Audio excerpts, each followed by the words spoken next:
Hey there and welcome. Today we're going to be talking about the dumbbell standing alternating bicep curl. And we're going to be taking a pronated grip with this specific variation today. This exercise is great for your biceps and is also going to be working your forearms. And that's like the secondary muscle group that you're going to be working with this exercise. And this is really one of the reasons that this might be the only reason you really want to do it is because you want to also work your forearms in the process.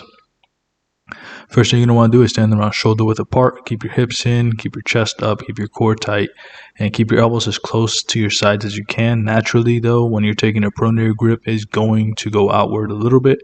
It's going to go away from the side of the body, which is completely fine. At the end of the video, I'm going to talk about some of the mistakes you want to avoid. But before we continue with more tips, here's a word from today's video sponsor. I'm today's video sponsor, and if you'd like help losing fat or gaining muscle, there are a few ways I can help you down below. Either set up a free consultation with us, purchase one of our free affiliate links, or purchase one of our instant access affordable training programs. Can't wait to be of service to you. Now let's get back to the rest of the video. So like I said, you just want to make sure you keep your elbows fairly in.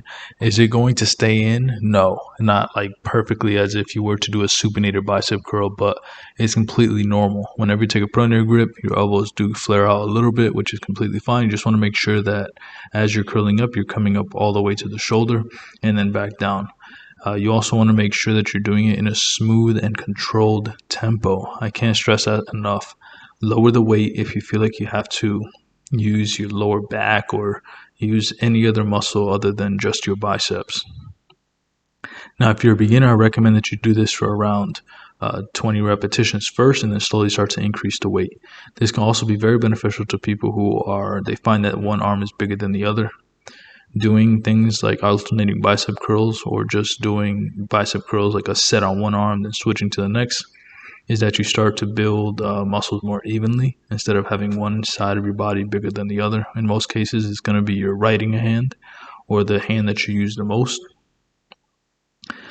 So that's why I recommend you do exercises like this from time to time, or that you use like a machine that is individually loaded. It's not just like a bar attached to a weight stack on one side.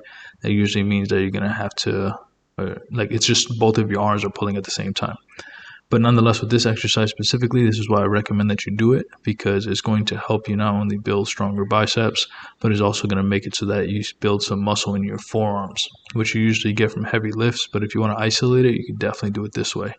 Another common thing that I want you guys to do is to make sure that you're going all the way down. Don't limit the range of motion and make sure that your chin stays tucked the whole time, like I have it here, basically looking forward. You don't want to be looking up and place unnecessary stress on your neck. So now let's talk about some of the mistakes that you want to avoid. Using momentum. So notice that I had to dip forward in order to get the weight up. Your form is never going to be 100% perfect, especially when you're pushing yourself, but you don't want to be making these basic mistakes. Also, half reps, like I said, don't do half reps at the bottom, and definitely don't do half reps at the top, meaning you want to fully extend when you're going down and make sure that you're curling all the way up to the shoulder when you're going up, and do not change the elbow position. That's the next thing. So notice how my elbow position is changing. You don't want that. You want your elbow position to stay stationary the whole time. So keep it at your sides. And like I said before, keep your chin tucked. Don't look up like this and place unnecessary stress on your neck. And then lastly, what we want to do is make sure that we're not scrunching up our shoulders like that. Just keep your shoulders nice and relaxed, down and back.